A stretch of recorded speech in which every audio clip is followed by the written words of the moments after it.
नमस्कार दोस्तों। ये एक सच्ची कहानी है और कहानी को अंत तक ज़रूर सुनिएगा। आज मेरी खुशी का कोई ठिकाना नहीं था क्योंकि आज मुझे एक बैंक में चौकीदार की नौकरी मिल गई थी। बहुत मुश्किल से मेरे चाचा की जान पहचान की वजह से मुझे दूसरे शहर में ये नौकरी मिली थी। लेकिन नौकरी मिलने से पहले मैं अपने परिवार के साथ भरूच में अपने माता पिता और छोटी बहन हेतल के साथ में रहता था। और मेरा नाम विजय है। मेरे पिताजी एक कारखाने में मजदूर थे, माँ घर संभालती थी और मेरी छोटी बहन हेतल की स्कूल की पढ़ाई पूरी हो चुकी थी और अब वो कॉलेज जाना चाहती थी। और मैंने तो हाई स्कूल भी पूरा नहीं किया था क्योंकि पिताजी की इतनी कमाई ना होने की वजह से मैं भी अपने पिताजी के साथ जाया करता था। लेकिन मेरे पिताजी को मेरा उनके साथ जाना पसंद नहीं था। वो चाहते थे कि मैं कोई अच्छी सी नौकरी कर लूं, इसलिए मैं नौकरी की तलाश में था। दूसरी तरफ मुझे मेरी बहन हेतल की पढ़ाई की फिक्र थी। आज शाम को जब पिताजी काम पे से वापस आए तो हेतल ने उनसे अपनी आगे पढ़ने की इच्छा व्यक्त की और कॉलेज में एडमिशन लेने को कहा। तब हेतल की बात सुनकर पिताजी ने उसे कहा कि अब आगे पढ़ने की कोई ज़रूरत नहीं है, जितना पढ़ना था पढ़ लिया तुमने। अब कॉलेज जाने का ख्याल अपने दिमाग से निकाल दो और अपनी माँ के साथ घर के कामों में उनकी मदद करो। मैं वहीं बैठे बैठे ये सब सुन रहा था। मुझसे हेतल का उदास चेहरा देखा नहीं गया और मैंने हेतल को आगे पढ़ाने का निश्चय किया। फिर सरकारी कॉलेजों की इंक्वायरी की। वहाँ एडमिशन फीस बहुत कम थी और फिर मैंने अपने दोस्तों के पास से जैसे तैसे 5,000 रुपये उधार लिए और फिर अपनी बहन हेतल के पास आया। मैंने हेतल से कहा, बहन जल्दी से तैयार हो जा और मेरे साथ चल। तब हेतल ने मुझसे पूछा, हम कहीं जा रहे हैं? फिर मैंने उसे बताया कि हाँ, तेरा कॉलेज में एडमिशन करवाने जा रहे हैं। हेतल को बहुत हैरत हुई। उसने मुझसे कहा कि पिताजी ने तो मुझे आगे पढ़ने के लिए मना किया है, वो मेरे कॉलेज जाने के खिलाफ है। आप मेरा कॉलेज में एडमिशन करवाने से पहले एक बार पिताजी से ज़रूर पूछ लीजिए। अगर पिताजी अनुमति दें तभी मैं कॉलेज में एडमिशन करवाऊंगी। तो मैंने रात को खाना खाते समय पिताजी से पूछा कि पिताजी, अगर आप आज्ञा दें तो मैं हेतल का कॉलेज में दाखिला करवाना चाहता हूँ। एडमिशन फीस की आप फिक्र मत कीजिए, मैंने उसका इंतजाम कर लिया है, बस आप हाँ कह दीजिए। पिताजी ने मुझे कहा, जैसी तेरी इच्छा, लेकिन हेतल को कॉलेज ले जाने और लाने की जिम्मेदारी तेरी, क्योंकि मैं नहीं चाहता कि जवान लड़की अकेले घर से बाहर जाए और बाहर के बुरे माहौल का उस पर प्रभाव पड़े। इतना कहकर पिताजी खाकर उठ गए और हाथ धोने चले गए। मैं और हेतल राजी राजी हो गए। दूसरे दिन मैं अपनी बहन हेतल को कॉलेज में लेकर गया उसका एडमिशन करवाने। एडमिशन की लंबी लाइन में लगे लगे हमें बहुत देर हो गई। हम सुबह के घर से निकले थे और दोपहर हो गई। फाइनली हेतल का एडमिशन कॉलेज में हो गया। फिर हमें भूख लगी और हम एक फास्ट फूड की दुकान पर गए और वहीं बैठकर हम सैंडविच खा रहे थे। थोड़ी दूर पर कुछ लड़के बैठे हुए थे और वो मेरी बहन हेतल पर बुरी तरह से कमेंट पास करने लगे। ये सुनकर मुझे बहुत गुस्सा आया और मैं खड़ा होकर उन्हें मारने के लिए आगे बढ़ा, लेकिन मेरी बहन हेतल ने मुझे रोक लिया और कहा, ऐसे लोगों के मुंह नहीं लगते, यहाँ से चलो। मैं हेतल के सामने उन गुंडों से मारामारी नहीं करना चाहता था, इसलिए मैं हेतल को लेकर घर आ गया।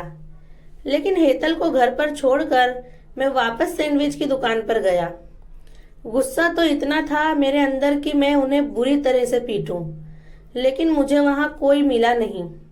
वो गुंडे वहां से जा चुके थे और मैं वापस अपने घर आ गया। 2-3 दिन में हेतल का कॉलेज जाना भी शुरू हो गया और मैं उसे सुबह कॉलेज छोड़ता और शाम को उसे कॉलेज से लेकर घर आ जाता। एक दिन मैं हेतल को कॉलेज छोड़कर जा रहा था तो मैंने वहां पर वही सैंडविच की दुकान के पास वाले लड़कों में से एक लड़के को खड़ा देखा, लेकिन मैं वहां से चला गया पर मैं दूसरे दिन हेतल को कॉलेज छोड़कर वहीं छिपकर खड़ा रहा, ये देखने के लिए कि वो लड़के वहाँ क्या करते हैं। वो गर्ल्स कॉलेज था, इसलिए जाहिर सी बात है कि उनका कोई दोस्त तो वहाँ पढ़ता नहीं था, यानी कि वो लोग वहाँ पढ़ने वाली लड़कियों को परेशान करने के लिए बैठते थे। एक दिन शाम को मैं जब हेतल को कॉलेज से लेने के लिए जा रहा था, तब ट्रैफिक की वजह से मुझे बस में लेट हो गया और मैं कॉलेज छूट जाने के बाद वहां पहुंचा। तो मैं क्या देखता हूँ कि वो गुंडा मेरी बहन हेतल से कुछ बात कर रहा था और हेतल डरी सहमी सी खड़ी थी। ये देखकर मैं दौड़कर उस गुंडे के पास गया और उसका कॉलर पकड़कर मैंने उसके मुंह पर एक जोरदार चांटा मार दिया। उस गुंडे ने भी पलटकर मेरे मुंह पर थप्पड़ मारा। इतने में उसके साथीदार वहां आ गए और मुझे घेर लिया, लेकिन उस गुंडे ने अपने साथियों को मुझे मारने नहीं दिया और मुझे ये कहकर चला गया कि मैं तेरी बहन को हासिल करके रहूंगा, तू मुझे जानता नहीं है। फिर मैं वहां से हेतल को लेकर घर चला गया।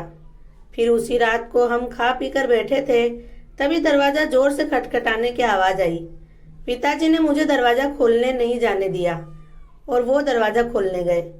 दरवाजा खोला तो देखा सामने मेरे पिताजी की उम्र का आदमी खड़ा है और उसके साथ 7-8 गुंडे हैं।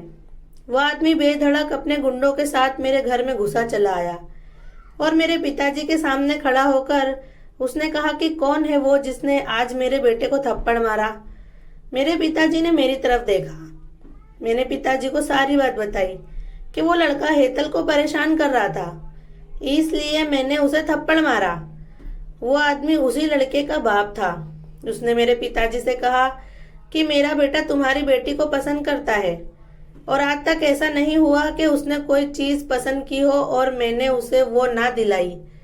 उनकी बात सुनकर मैंने उनसे कहा कि मेरी बहन कोई चीज नहीं है, वो एक इंसान है।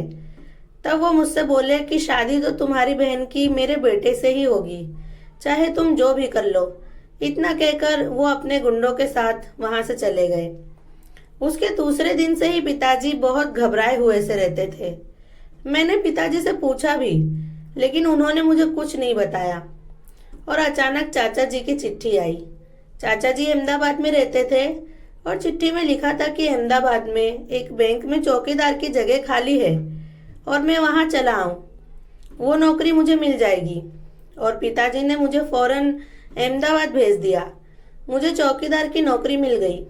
जैसा कि मुझे नौकरी दूसरे शहर में मिली थी, इसलिए मुझे चाचा जी के घर ही रहना पड़ता था और पिताजी ने भी मुझे फिलहाल घर आने से मना किया था, क्योंकि अगर मैं घर जाऊंगा तो मेरा आधा पगार तो किराए में ही लग जाएगा। इसलिए मैं चाचा जी के यहीं रहकर मन लगाकर नौकरी करने लगा। फिर कुछ दिनों बाद पिताजी की चिट्ठी आई। चिट्ठी में पिताजी ने लिखा था कि यहाँ सब कुशल मंगल है और तुम्हारी बहन हेतल का रिश्ता हमने तय कर दिया है। लड़का और उसके घर वाले, घर बार सब कुछ अच्छा है और हम जल्द ही उसकी शादी की तारीख भी पक्की कर लेंगे। तुम मन लगाकर काम करो। पिताजी की चिट्ठी पढ़कर मुझे बहुत हैरत हुई कि ऐसे कैसे लड़का उन्होंने देख लिया और रिश्ता भी तय कर लिया मेरे बगैर। लेकिन पिताजी ने मुझे घर आने से मना किया था, इसलिए मैं छुट्टी लेकर घर नहीं गया और पिताजी की अगली चिट्ठी का इंतजार करने लगा। फिर कुछ दिनों बाद पिताजी की अगली चिट्ठी आई। चिट्ठी में लिखा था कि हमने तेरी बहन हेतल की शादी की तारीख पक्की कर दी है और इस शुक्रवार को उसकी शादी है। पिताजी की चिट्ठी मुझे सोमवार को मिली थी। उसी दिन से मैंने बैंक में छुट्टी की अर्जी देना शुरू कर दिया, लेकिन छुट्टी मंजूर नहीं हुई। मैंने पिताजी को चिट्ठी लिखी कि पिताजी मेरी अर्जी मंजूर नहीं हो रही है, मैं बैंक से छुट्टी नहीं ले पा रहा हूँ, तो क्या मैं नौकरी छोड़कर वहां आ जाऊं? तो पिताजी ने कहा बिल्कुल नहीं बेटा, तेरी बहन की शादी करने के लिए मैंने बहुत सारे पैसे उधार लिए हैं जो मुझे और तुझे मिलकर चुकाने हैं, इसलिए तू नौकरी छोड़ने की कोशिश मत करना और तू यहाँ की फिक्र मत कर, यहाँ सब संभल जाएगा और फिर जब तुझे छुट्टी मिले तब तू आकर अपनी बहन को मिल लेना। मुझे पिताजी की बातों का बहुत ताज्जुब लग रहा था कि मेरे बिना ही मेरी बहन की शादी हो जाएगी, ये कैसे हो सकता है? आखिरकार पिताजी को क्या हुआ है लेकिन पिताजी के फैसले के आगे मैं क्या कर सकता था। मैं चुपचाप नौकरी करता रहा और जिस दिन मुझे छुट्टी मिली मैं अपने घर चला गया। मैं पहुंचते ही घर में अपनी बहन को ढूंढने लगा, लेकिन अब वो उस घर में नहीं रहती थी। वो शादी करके अपने घर जा चुकी थी। पिताजी जब घर आए तो मैंने उनसे पूछा कि वो कौन है जिससे आपने हेतल की शादी की है। हेतल का घर कहाँ है? मैं उससे मिलना चाहता हूँ। आप मुझे हेतल का पता दीजिए, मैं उसके घर जा रहा हूँ। तो पिताजी ने मुझसे कहा कि वो बहुत बड़े घर में गई है, वहां वो बहुत सुख से रहती है। और क्योंकि तुम एक चौकीदार की नौकरी करते हो, तो अगर तुम उसके घर गए तो कहीं उसके ससुराल वाले नाराज ना हो जाएं और कहीं हमारी हेतल का घर ना टूट जाए। इसलिए तुम रहने दो, अभी हेतल के घर मत जाओ। वो बहुत अच्छे से रह रही है, उसकी फिक्र मत करो। पिताजी की ये सारी बातें सुनकर मुझे बहुत बड़ा झटका लगा। क्या एक चौकीदार होना गुनाह है? क्या चौकीदार की बहन होना हेतल का अपराध था जो मैं उससे मिल नहीं पा रहा था? पिताजी की बातें सुनकर मैं निराश हो गया और वापस अहमदाबाद चला गया।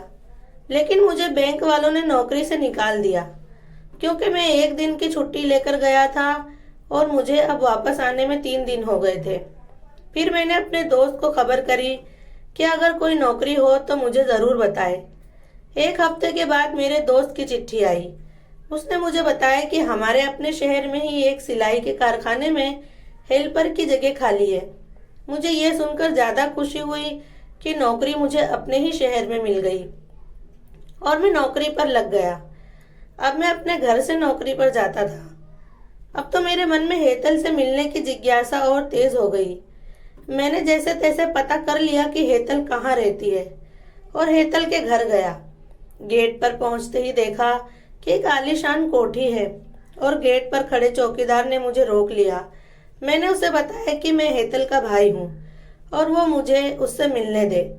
तब चौकीदार ने मुझे अंदर जाने दिया।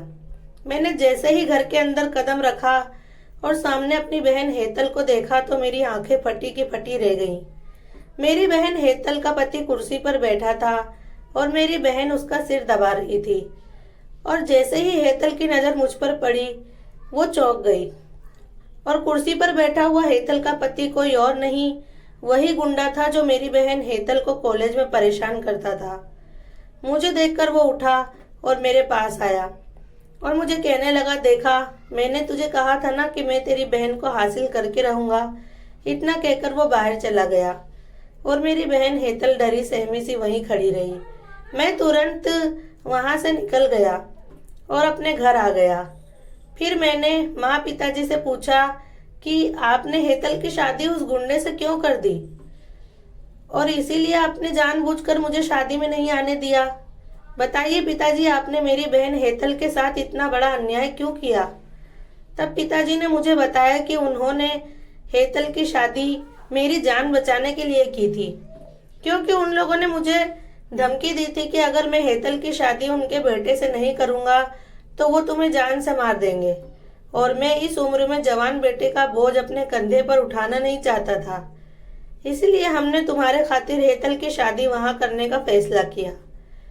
इसलिए हमने तुम्हें शहर से हटाया था ताकि तुम हेतल की शादी में बाधा ना बनो। लेकिन तुम फिक्र मत करो, हेतल के ससुराल वाले उसे अच्छा रखते हैं। वो वहां शादी के बाद एक बार हमसे मिलने आई थी। मैंने पिताजी से कहा, ऐसा मैं मान ही नहीं सकता कि उसके ससुराल वाले उसे अच्छा रखते हैं। वो लोग गुंडे हैं, वो क्या किसी की बहन बेटी को अच्छे से रखेंगे। ये कहकर मैं चला गया।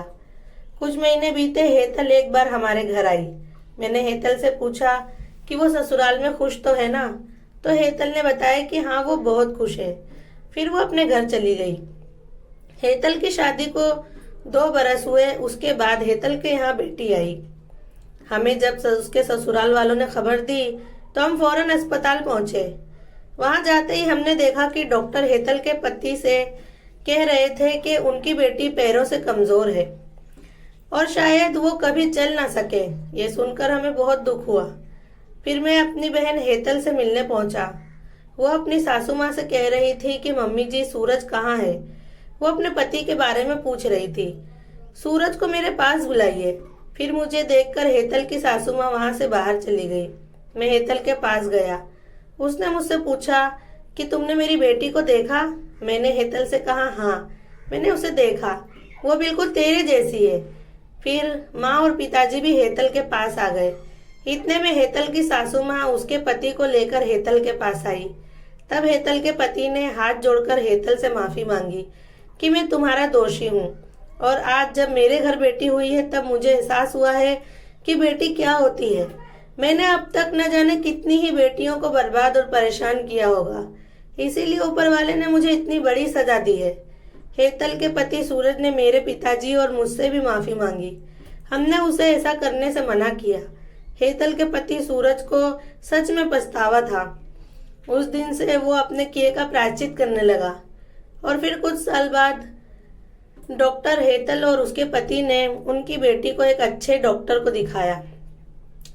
उस डॉक्टर ने उन्हें उम्मीद की किरण दिखाई। डॉक्टर ने बताया कि हेतल की बेटी सही इलाज मिलने पर चल सकती है। और फिर सूरज ने अपनी बेटी का इलाज करवाया और वो चलने लगी। तब हेतल और सूरज ने खुशी के मारे अनाथ आश्रम के सारे बच्चों को खाना खिलाया, गरीबों को दान किया और ऊपर वाले का खूब धन्यवाद किया। दोस्तों, आपको हमारी आज की कहानी कैसी लगी? कमेंट में ज़रूर बताएं। और अगर अभी तक आपने मेरे चैनल को सब्सक्राइब नहीं किया है तो प्लीज़ ज़रूर सब्सक्राइब कर लें। और अगर कहानी पसंद आई हो तो उसे एक लाइक करें और अपने दोस्तों में शेयर करें।